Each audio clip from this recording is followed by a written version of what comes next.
Online delivery സ്ഥാപനത്തിൽ തട്ടിപ്പ് നടത്തി 1.5 കോടിയിലേറെ രൂപ വില വരുന്ന ഫോണുകൾ തട്ടിയെടുത്ത കേസിൽ ഒരാൾ അറസ്റ്റിൽ.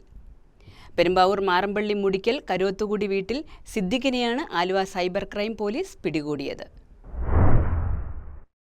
2025 ഓഗസ്റ്റ് മുതൽ ഒക്ടോബർ വരെയുള്ള കാലത്താണ് പ്രതി 1.5 കോടിയിലേറെ രൂപ വരുന്ന ഫോണുകൾ തട്ടിയെടുത്തത്. ഓൺലൈൻ പ്ലാറ്റ്ഫോമിന്റെ കാഞ്ഞൂർ ഡെലിവറി ഹബ്ബിലെ ഇൻചാർജായിരുന്നു ഇയാൾ.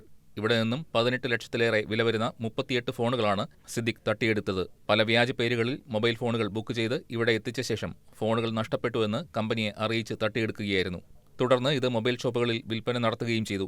ശാസ്ത്രീയ അന്വേഷണത്തിനൊടുവിലാണ് ഇയാളെ പോലീസ് പിടികൂടിയത്. കുറുപ്പുംപടി, മേക്കാട്, മൂവാറ്റുപുഴ എന്നീ ഡെലിവറി ഹബ്ബുകളിലും സമാന രീതിയിലുള്ള തട്ടിപ്പുകൾ നടന്നിട്ടുണ്ട്.